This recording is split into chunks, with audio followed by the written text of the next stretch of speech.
ఏది పడదాం? బైబిల్ పల్లె పఠింప శ్రేష్ఠ గ్రంథము బైబిల్, పఠింప శ్రేష్ఠ గ్రంథము బైబిల్, అనుదినము పఠించిన ప్రేమతో నడుపును, ఓ పఠింప శ్రేష్ఠ గ్రంథము బైబిల్. చాలు. ఇంతవరకు పాటలతో ప్రభును మహిమపరిచిన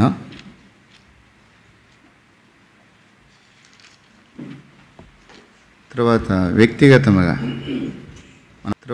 వ్యక్తిగతముగా మనం ప్రభుని సంఘముగా మనం ప్రభుని కీర్తించినాం.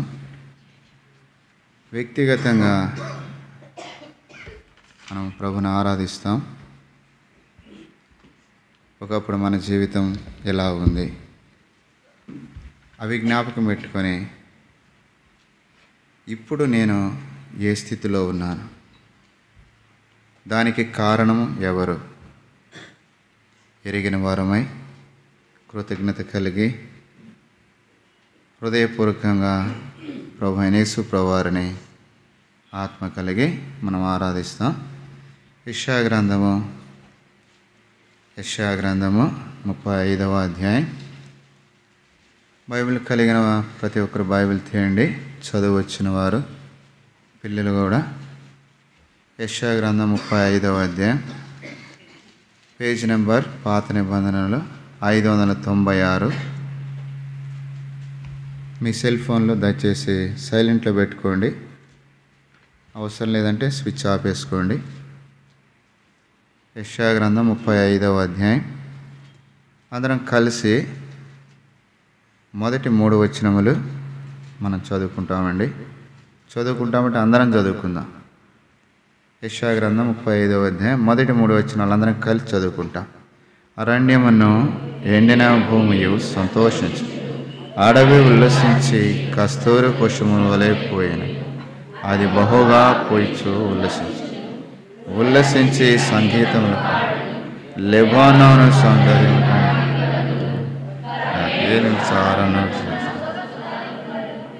అవి యెహోవా మహిమ మన దేశం చూచున్నాయి. చిన్న ప్రార్థన చేసుకుందామండి. ప్రేమల తండ్రి, పాటలు ఇంతవరకు మీరు సహాయం చేసినారు. స్వార్థం లేకుండా శక్తి మించి మిమ్మల్ని కీర్తించట్లో కూడా కృప ఇచ్చినారు. మహిమ మీరు పొందినారు నమ్ముతున్నా.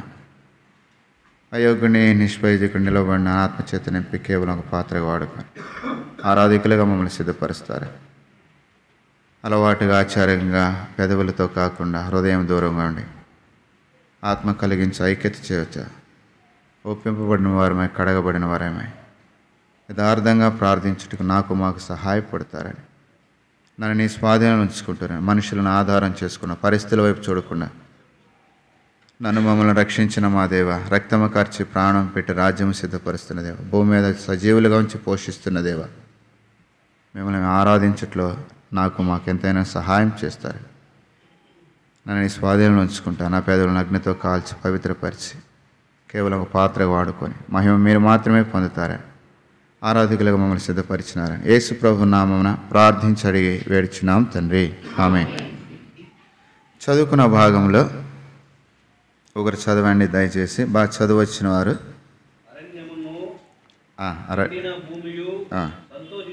చాలండి. ఈ చివరిలో నా జ్ఞాపకం చేసుకుంటా ఉండండి. నేనన్నీ మరి చూసుకునేదానికి సమయం తక్కువగా ఉంది కనుక సంతోషించును. ఏవి సంతోషిస్తూ ఉన్నాయి? ఏమ్మా చెప్పండి అక్కళ్ళారా, ఏం సంతోషిస్తున్నాయి? అరణ్యము. అరణ్యం అంటే ఎట్లా ఉంది? అరణ్యంలో ఏముంటాయి చెప్పాలి మీరు. చెట్లు ఉంటాయి, క్రూరమైన మనకంటే మించినవి మనుషుల్ని క్రూరమైన మృగాలు ఉంటాయి. అరణ్యం అంటే అడవి జంతువులు. ద్వితీయోపదేశకాండంలో 32వ అధ్యాయంలో రాయబడుతుంది, అరణ్య ప్రదేశంలోనూ భీకర ధ్వని గల పాడైన ఎడారి అని. యాకోబు అక్కడున్నాడు. యాకోబు ఆ స్థలంలో ఉన్నాడు. ఆ స్థలానికి పారిపోయినాడు. ప్రభు కనుగొన్నాడు, ఆవరించినాడు, పరామర్శించినాడు అని అక్కడ రాయబడుతుంది. అరణ్యం అంటే ఇప్పుడు ఆ మాట జ్ఞాపకం చేసుకోగానే, అరణ్యం అంటే లోకము. వారు ఐగుప్తనే అరణ్యము, వారు అరణ్యమనే పరిస్థితులు గుండా ఇశ్రాయేలు ప్రజలు. ఈ అరణ్యము లోకానికి గుర్తుగా ఉంటా ఉంది. కనుకనే ఈ అరణ్యం అనే లోకములో ఎండిన భూమి.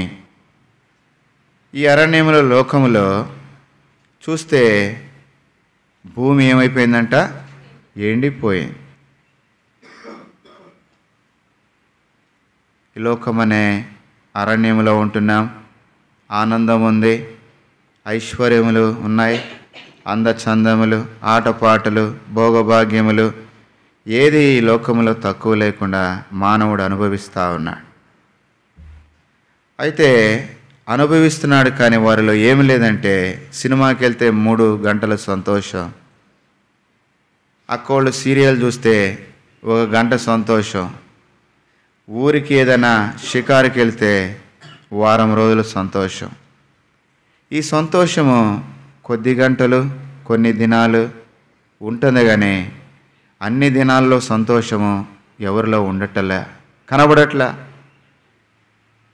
మనం అనేక స్థలాల్లో చూస్తూ ఉంటాం.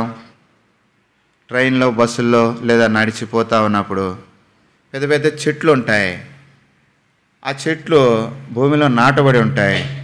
అయితే ఆ చెట్లు ఏమైపోయింటే ఎండిపోయిన చెట్లు ఉంటాయి. మీరు గమనించినాలే, చూసినారా మీరు ఎప్పుడైనా? దానికి ఆకులు ఉండవు, చెట్టు ఉంటుంది. చెట్టు ఏమైతే ఎండిపోయి ఉంటాయి, దానికి ఆకులు ఉండవు. తర్వాత అది ఎండిపోయి ఆ చెట్టు అట్లాగే ఉంటాయి. ఈ అరణ్యమైన లోకములో ప్రభువుని ఎరగకముందు నీవు నేను కూడా ఉన్నాము. బైబిల్ ఏం చెప్తుంది? జీవించుచున్నాననే పేరు మాత్రమే ఉన్నది, కానీ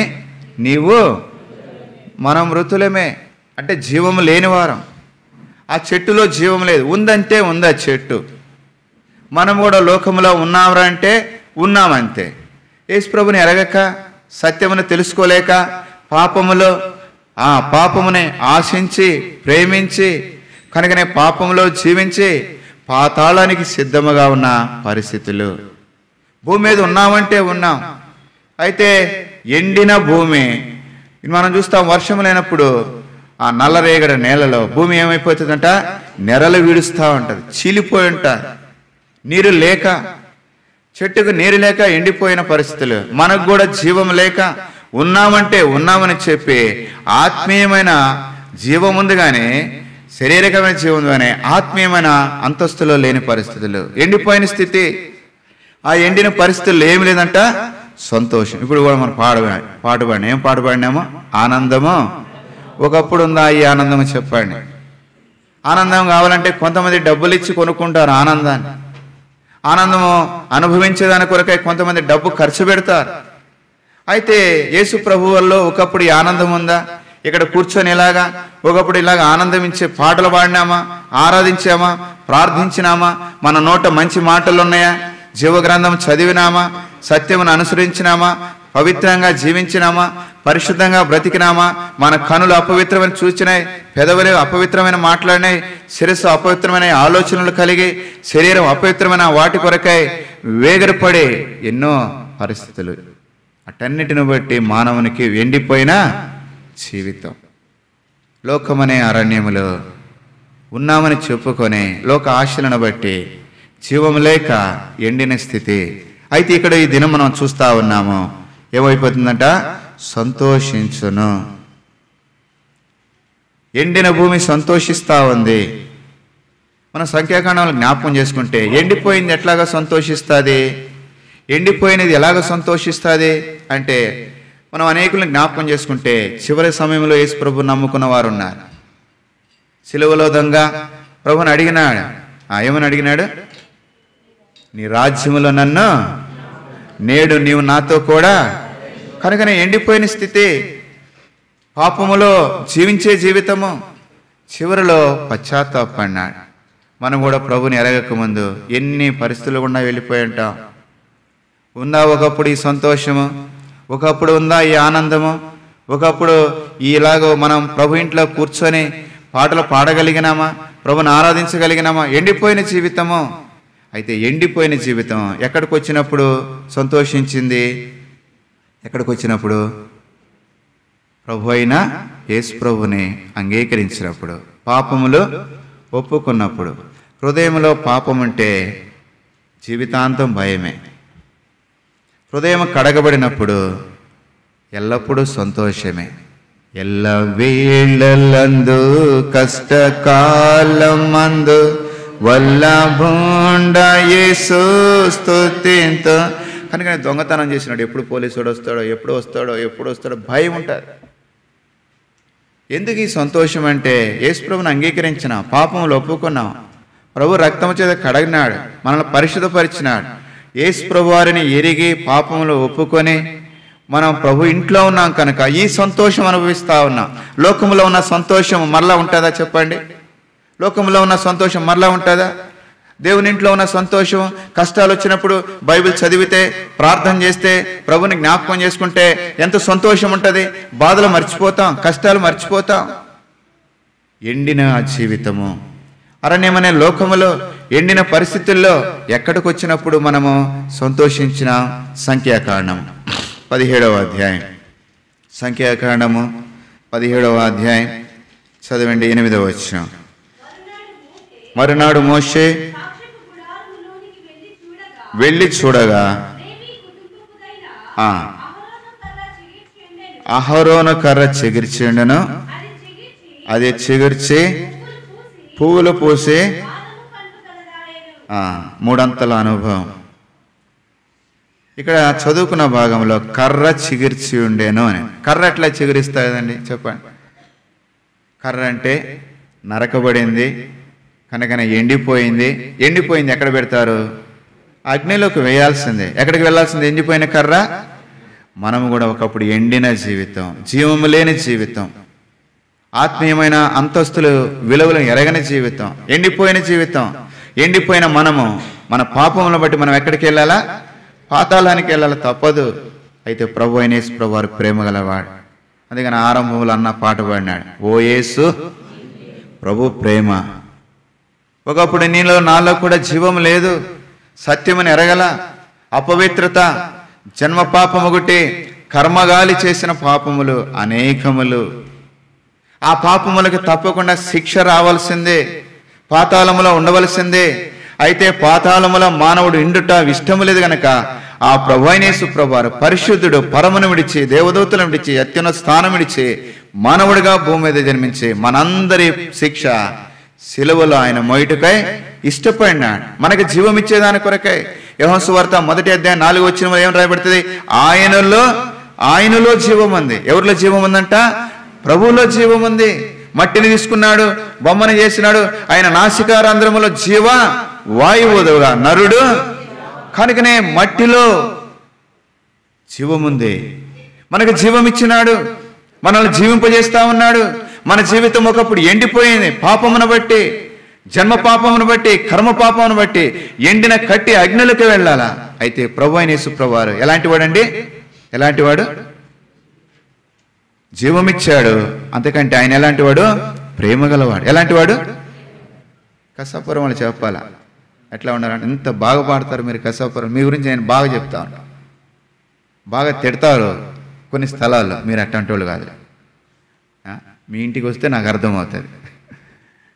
బాగా పాడతాం మటుకు నేను చూస్తున్నాను, ఇక్కడికి వస్తున్నాను కనుక. ఇళ్ళకి వస్తే తెలుస్తుంది మీకు కొడతారో తిడతారో. ఒక ముస్లాం ఏం చెప్పిందంటే, కోడలని కొట్టలేక కోడలు లావుగా ఉందంట, ముస్లాం సన్నగా ఉందంట. ఏం చేయాలి అర్థం కాక, ఈ కోడి తింటాది తిరుగుతుంది, ఈ కోడి ఎప్పుడు పోతాదో అని. అంటే కోడలు అత్తయ్య కోడి మీద పెట్టి తిడతా ఉంటుందంట. నువ్వు తిట్టుకోపో అని చెప్పి ఆమె విని అనకుండా పోతారు. సందర్భానికి వస్తాను. ఎండిన జీవితము ఇప్పుడు ఏమవుతుంది? సంతోషిస్తా. ఎండిన కర్ర అగ్నిలోకి వెళ్ళాల్సిందే. అయితే ప్రభు అయిన యేసు ప్రభువారు ప్రేమ గలవాడు. రండి యెషయా గ్రంథం 38వ అధ్యాయం. నీవు నేను ఈ ఉదయకాలం ప్రభుని ఆరాధించే మనము ఒకప్పుడు ప్రభా నా జీవితం కూడా ఎండిపోయింది, జీవము లేని స్థితి, పవిత్రత లేని పరిస్థితి, ఎండిపోయిన జీవితం, పాతాళమున్నవలసిన పరిస్థితి. ప్రభా నీవు నన్ను ప్రేమించావయ్యా. అదే నీ నా ఆరాధన. యెషయా గ్రంథం 38వ అధ్యాయం 17వ వచనం మధ్య భాగంలో చదవండి. నీ ప్రేమ చేత నా ప్రాణమును నాశనమని గోతి నుండి ఎంత ప్రేమ గల దేవుడు. ఓ యేసు నీ ప్రేమ ఎంతో మహనీయము, ఆకాశ తారా ముల కన్నా గోపాది, ఆకాశ తారా పర్వత సముద్ర ముల కన్నా గోపాది. కనుకనే ఆకాశము మహాకాశములు ఎంతగా ప్రేమించినాడంటే ఈ దినము ఆకాశము భూమి ఎవరు కొలవలేరు. అయితే దేవుడు అంతకు మించిన ప్రేమతో మానవులను ప్రేమించినాడు. ఎవరిని ప్రేమించినాడు?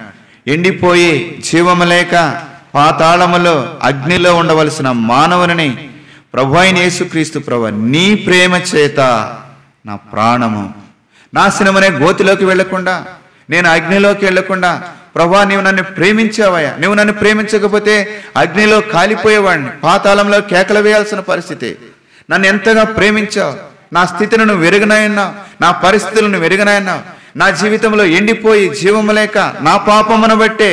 ఎవరు పాపములు? ఎవరు పాపములు? మన పాపములే, మన పాపములే. రండి ప్రకటన గ్రంథము 1వ అధ్యాయం 9వ వచనం. ప్రకటన గ్రంథము 1వ అధ్యాయం 9వ వచనం.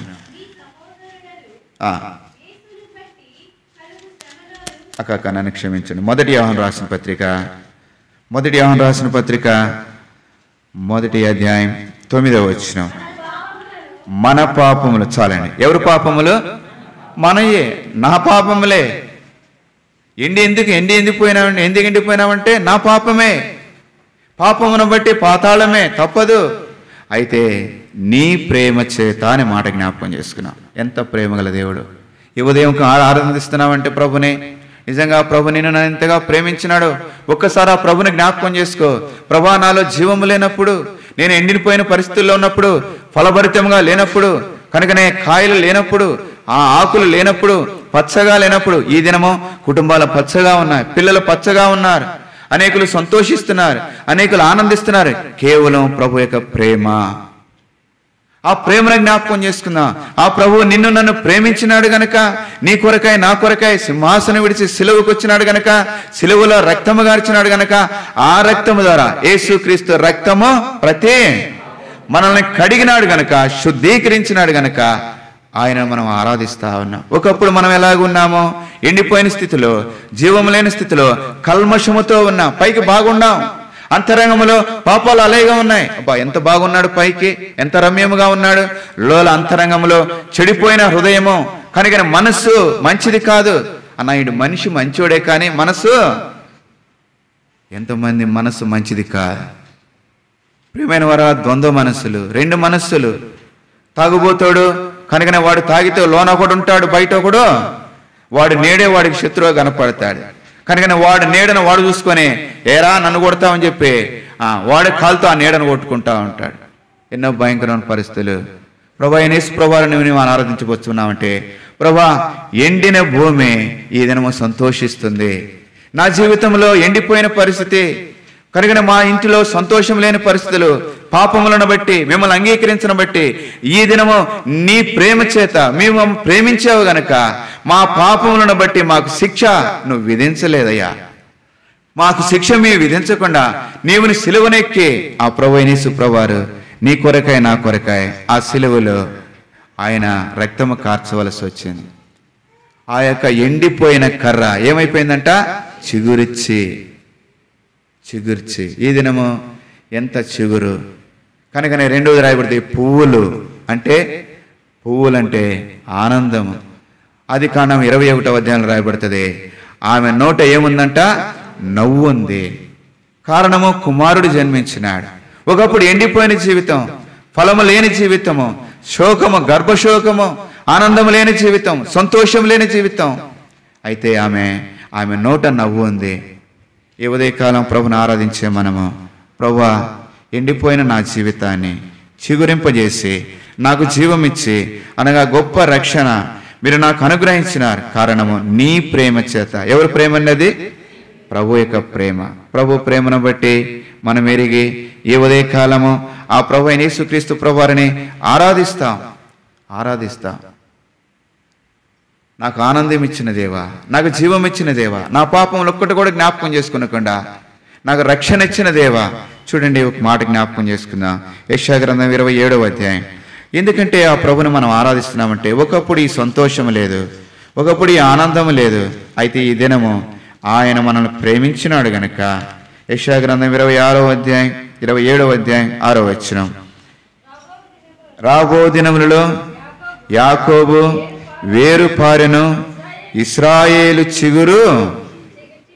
చిగిర్చి పువ్వులు పూయను, వారు భూలోకమును ఫలభరితం. ఈ దినము ఎన్ని కుటుంబాలు ఫలభరితముగా ఉన్నాయి, ఎన్ని కుటుంబాలు చిగురింప చేసినాడు ప్రభు. ఒకప్పుడు యాకోబు మోసగాడే కనుకనే అన్నను మోసం చేస్తున్నాడు, తమ్ముడు మోసిన. యాకోబు అంటే పేరే మోసగాడు.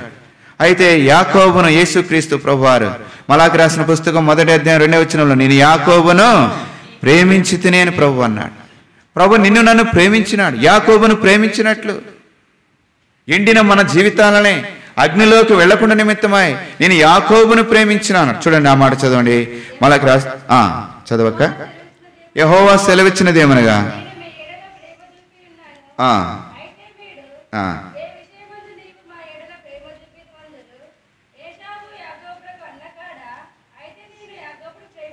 ఎవరిని ప్రేమించినాడండి?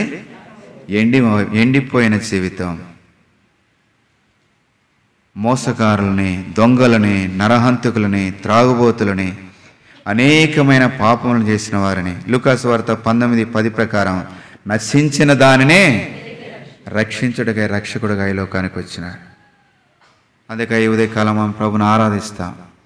ఎండిన జీవితం, అరణ్యమైన లోకంలో నేను జీవిస్తున్నప్పుడు, ఎండిపోయినవా జీవితంతో ఉన్నప్పుడు, ఫలభరితం లేక, ఫలాలు లేక, పచ్చగా ఉండలేక, అయ్యా ఉన్న నన్ను నీవు ప్రేమించావయ్యా, నన్ను ప్రేమించి నా కొరకై ఈ లోకమునకు వచ్చి ప్రభా నా అంతరంగములో ఉన్న ప్రతి పాపము, ఒకటి జన్మ పాపం, రెండవది కర్మగాలు చేసిన పాపం, ఆ పాపమునంతటినే నువ్వేం చేసినావంట? కడిగేసినావయ్యా. అందుకై కల్వరి శిలువను ఎక్కినావయ్యా. యెషయా గ్రంథము 4వ అధ్యాయం. ఏ ఉదయకాలం మనం ఆరాధిస్తున్నామంటే ఇంకా అనేకుల అంతరంగములో ఇంకా అనేకమైన పాపాలు ఉన్నాయి. ప్రభు బిడ్డలని చెప్పుకునేవారు ఇంకా అనేకమైన పాపములు కలిగిన జీవితం జీవించేవారు ఉన్నారు. చూడండి, అయితే ప్రభు ప్రేమ ఒకటి జ్ఞాపకం చేసుకుని, నీ ప్రేమ చేత ప్రభు యాకోబును ఎండిన జీవితంలో ఉన్నవారిని ఆయన ప్రేమించినాడు. ప్రేమించి ఏం చేసినాడు? యెషయా గ్రంథము 4వ అధ్యాయం 4వ వచనము. ఆత్మ వలనను దహించు ఆత్మ వలన ప్రభు సియోను కుమార్తెలకున్న కల్మషమును కడిగివేయినప్పుడు యెరూషలేముకు తగిలిన రక్తమును దాని మధ్య నుండి తీసివేసి, చాలండి, దాని మధ్య నుండి అపవిత్రత తీసివేసినాడు, కల్మషాన్ని కడిగినాడు. ప్రభు అయిన యేసు ప్రభువు శిలువలో రక్తము కార్చి శుద్ధీకరించినాడు. నీ రక్తమే, నీ రక్తమే, నీ రక్తమే నా పాలము, నీ రక్తధారలే ఇలా పాపి కషాయమేతును, నీ రక్తధారలే ఇలా పాపి కషాయమేతును. పరిశుద్ధ తండ్రి పాపిని కడిగి పవిత్ర పరచుమా, పరిశుద్ధ తండ్రి పాపిని కడిగి పవిత్ర పరచుమా, నీ రక్తమే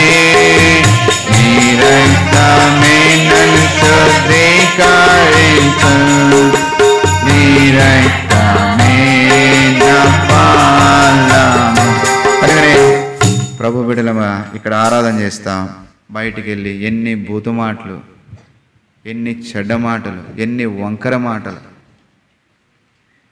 ఈ దినము దేవుని వాక్యం చదువుతాం, ఇంటికి వెళ్ళినాక ఎంతమంది చూడకూడని దృశ్యాలు. అందుకే ప్రభువా నన్ను కడుగు, సియోను కుమార్తెలకున్న కల్మషముతో నింపబడి సియోను కుమార్తెలు, యెరూషలేము సౌందర్యము, దేవుని ప్రజలను చెప్పుకొని ప్రియమైన వారం ఆరాధన చేస్తూ ఉన్నాం. కోపం వస్తే మన నోరు మన అదుపులో ఉండదు. అంతరంగంలో పగ, కయ్యూను, హేబేలు. కనుకనే సహోదరులే, ఒక తల్లికి పుట్టిన వారే, వీడు ఎప్పుడు చస్తాడు, వీడిని ఎప్పుడు చంపాలా? నా సహోదరుడు, నీ ఇంట్లో వాళ్ళు. ప్రియమైన వారు, మన జీవితంలో పగ, ప్రతీకారము, ద్వేషము, అసూయ, కక్ష అన్నీ లోన పెట్టుకొని పెదవులతో మనం ప్రభుని ఆరాధిస్తాం. కల్మషం లేదా? కడగబడినామా? అందుకే నా ప్రభు ఈ లోకమునకు వచ్చింది, ప్రాణం పెట్టింది, రక్తం గార్చింది. పెదవులతో ఈ ప్రజలు నన్ను ఆరాధిస్తున్నారు. వారి హృదయం నాకు పెదవులతో ఆరాధిస్తున్నాం. అందుకని ప్రభు అయిన యేసు ప్రభువారు యోబు గ్రంథం 31వ అధ్యాయంలో రాయబడుతుంది, రొమ్ములో ఉన్న నీ పాపమును కప్పుకొనక. మనం ఏం చేస్తామంటే శరీరానికి వస్త్రాలు వేసుకుంటాం, లోన పాపాలుంటే పైకి కప్పుకుంటాము. వేషధారి అని అంటాడు ప్రభు. వేషధారులుగా జీవిస్తా ఉన్నాం, ప్రభుని ఆరాధిస్తున్నామని చెప్పుకుంటా ఉన్నాం, బలలో పాల్పొందుతున్నామని చెప్తున్నాం. వేషధారులారా అని ప్రభు అంటా ఉన్నాడు. మన జీవితంలో లోక సంబంధం అన్ని లోన పెట్టుకొని పైకి భక్తి కలిగి దానిని శక్తిని ఆశ్రయించని దౌర్భాగ్య స్థితిలో విశ్వాసులను చెప్పుకుంటా ఉన్నాం, పరిశుద్ధులను చెప్పుకుంటున్నాం, ప్రభుని ఆరాధిస్తున్నాం చెప్పుకుంటా ఉన్నాం. మన పెదవులలో ఎన్ని కపటమైన మాటలు మాట్లాడుతూ ఉన్నాయి. అందుకని యెషయా గ్రంథం 6వ అధ్యాయంలో ఏమని రాయబడుతుంది? అయ్యో, నేను అపవిత్రమైన పెదవుల గలవాడును, నా నోటికి నీ నిప్పు కొరువు తగిలినప్పుడు, ప్రియమైన వారు కాల్చబడినప్పుడు, కడగబడినప్పుడు. అందుకని యోహాను సువార్త 13వ అధ్యాయంలో పేతురు ప్రభు అన్నాడు, పేతురు అన్న ప్రభు, నా నడినెత్తి నుంచి అరికాల వరకు కడుగు అన్నాడు. స్నానం చేసిన వాడు పాదములు మాత్రమే.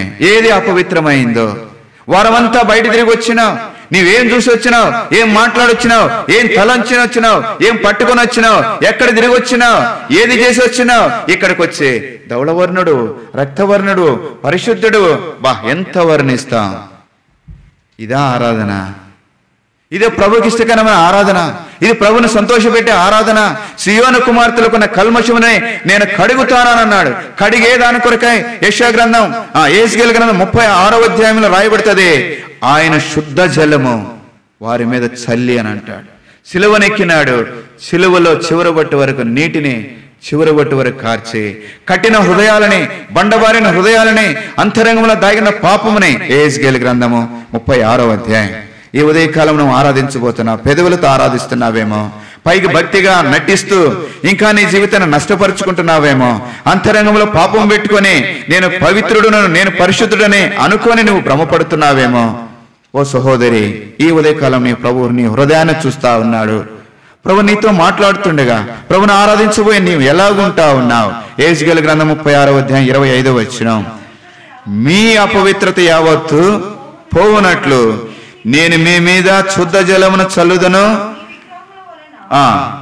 మీకు కలిగిన అపవిత్రత అంతయు తీసివేసేదను, నూతన హృదయమును మీకు ఇచ్చేదను, నూతన స్వభావం మీకు ఇచ్చేదను, రాతి గుండెను తీసివేసేదను, మాంసపు గుండె మీకు ఇచ్చేదను, నా ఆత్మను.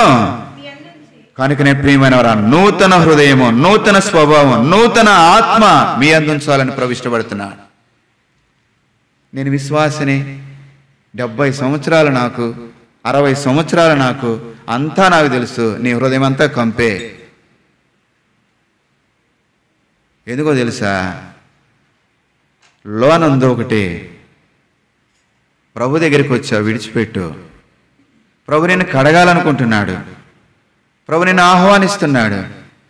ప్రభు ఆయన యేసు ప్రభువారు అన్నాడు, అయ్యో వేషధారులైన శాస్త్రులు, పరిచయం చేస్తున్నానని చెప్పుకుంటా ఉన్నావు, వేషధారులతో ఉంటా ఉన్నావు. పెదవులతో ఆరాధిస్తున్నావేమో.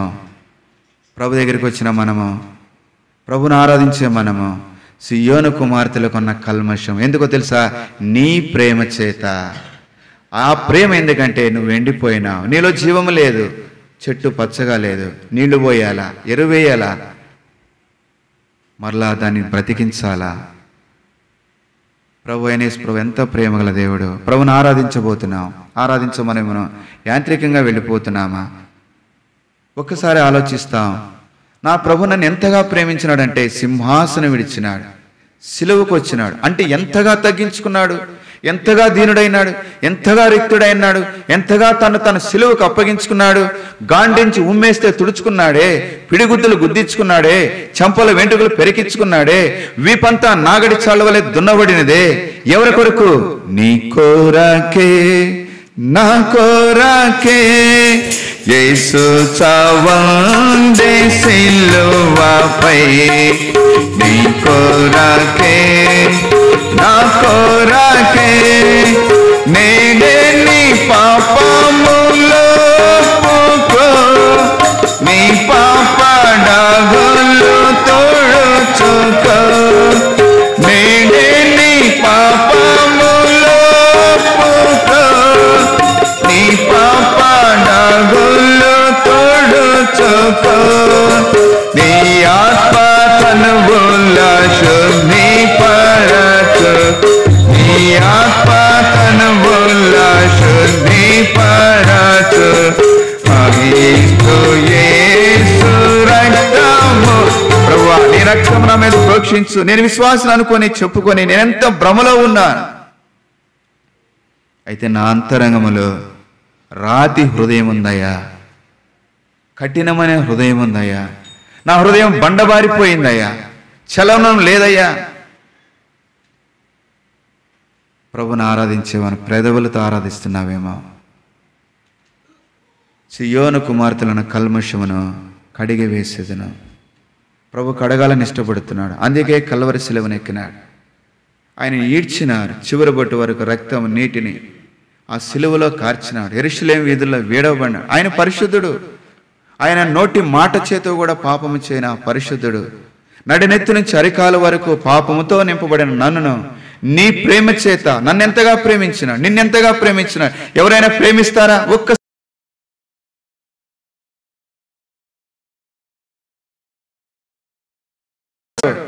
ఎంతగా నీ కొరకై రక్తముగార్చి ప్రాణం పెట్టి ఈ దినము సజీవుడిగా ఉంచి పోషిస్తున్నాడు, అన్నిటినిచ్చి ఆనందమిస్తున్నాడు. ఈ ప్రభువుని నువ్వు నోరు తెరిచి ఆరాధించలేవా? అబ్రహాము తన జీవితంలో కృతజ్ఞత కలిగి, ప్రభువా ఎండిన నా జీవితము. రండి, యెషయా గ్రంథం 51వ అధ్యాయం. ప్రభుని ఆరాధించినాడు, ప్రభుని మహిమపరిచినాడు, ప్రభుని గణపరిచినాడు. ఈ ఉదయకాలం ప్రభు విడలముగా యెషయా గ్రంథం 51వ అధ్యాయం చూడండి, 3వ వచనం చదవండి. యెహోవా సియోనును ఆదరించుచున్నాడు, దాని పాడైన స్థలములన్నిటినీ ఆదరించి దాని అరణ్య స్థలములను ఏదైనా వలవే చేయుచున్నాడు. దాని ఎడారి భూములు యెహోవా తోట వలె చేయుచున్నాడు. ఆనంద సంతోషములు, కృతజ్ఞతాస్తుతియు ఎవరిలో వినబడతా ఉన్నాయి? 2వ వచనంలో, మీ తండ్రి అయిన అబ్రహాము సంగతి, మిమ్మల్ని కనిన శారా సంగతి, అతడు ఒంటరి ఉండగా నేను అతనిని పిలిచి అతనిని ఎంతమంది ఈ దినం ఏకాంగులను సంసారాలు చేసినాడు. సంతానం లేకపోతే సంతానం ఇచ్చినాడు, శోధనను తప్పించినాడు, శ్రమలను తప్పించినాడు, మరణమును తప్పించినాడు, సజీవుడిగా ఉంచి ఎంతమందిని ఆశీర్వదించినాడు. ఈ దేవుడు నీకు జ్ఞాపకం రావట్లేదా? ఈ దేవుని నువ్వు ఆరాధించలేవా? ఈ దినం ఆశీర్వాదకరముగా ఉన్నావు, ఫలభరితముగా ఉన్నావు, ఆశీర్వాదకరముగా ఉన్నావు. కాయలున్నాయి, చెట్లుకి కనుకనే ఆకులున్నాయి, ఆ కాయలు మాధుర్యతనిస్తా ఉన్నాయి, చెట్టు నీడనిస్తా ఉంది, చెట్టు పచ్చగా ఉంటుంది. కుటుంబాన్ని ఎంత సంతోషభరితంగా ప్రభు చేసినాడు. బండబారిన హృదయం కనుకనే తెరాహు సంతతిలో నుంచి వచ్చిన అబ్రహాము తన జీవితము. అయితే ఆ ప్రభు ఎంతగా ప్రేమించినాడు, ఆ ప్రభు ఎంతగా ఆయనను ఆశీర్వదించినాడు. నిన్ను ఆశీర్వదించినాడే, నిన్ను దీవించినాడే. ఎండిన జీవితము కనుకనే శారా, మిమ్మల్ని కనిన శారా 90 సంవత్సరముల ప్రాయములు, అబ్రహాము 100 సంవత్సరముల ప్రాయములు. వారి నోట ఎలాగ నవ్వుంచినాడు, అది జ్ఞాపకం చేసుకుని ప్రభుని ఆరాధించినాడు. నువ్వు ప్రభు ఇంటికి వస్తున్నావు, మౌనంగా వెళ్ళిపోతున్నావు. ఇక్కడ ఇద్దరు పాట పాడుతూ ఉంటే మనం మౌనంగా ఉంటే ప్రభుని ఆరాధించినట్ల ఒక వ్యక్తి ఆరాధిస్తూ ఉంటే ఆమె నేను చెప్పలేకపోతా ఉంటాం. రక్షింపబడి నువ్వు నోరు తెరవలేకుండా ఉంటావు. నీ జీవితంలో ఎన్ని ఫలభరితమైన ఫలాలనిచ్చినాడు, ఎంత పచ్చగా ఉంచినాడు, ఎంత ఆశీర్వదించినాడు. నిన్ను నన్ను సజీవుడిగా ఉంచటమే మనం ప్రభుని ఆరాధించాలి. ఎంతమంది సజీవులుగా లేరు, ఆస్తుల అవసరంలా. నీవు నేను సజీవులుగా ఉన్నామంటే ఆ సృష్టికర్తని జ్ఞాపకం చేసుకుని ఎండిపోయిన నా జీవితం, పడకలో మరణించవలసిన నా జీవితం, పాడైపోయి అగ్నిలో ఉండవలసిన నా జీవితం, ఈ దినం ప్రభువా చిగురు పెట్టించినావే, పూలు పూసినావే, బాదం పండ్లు ఇచ్చినావే అని ప్రభుని జ్ఞాపకం చేసుకుని ఆరాధిస్తుంటే ఆనందము ప్రభు నాకు సగెను, నా జీవితమే మారెను. ఆనందము ప్రభు నాకు సగెను,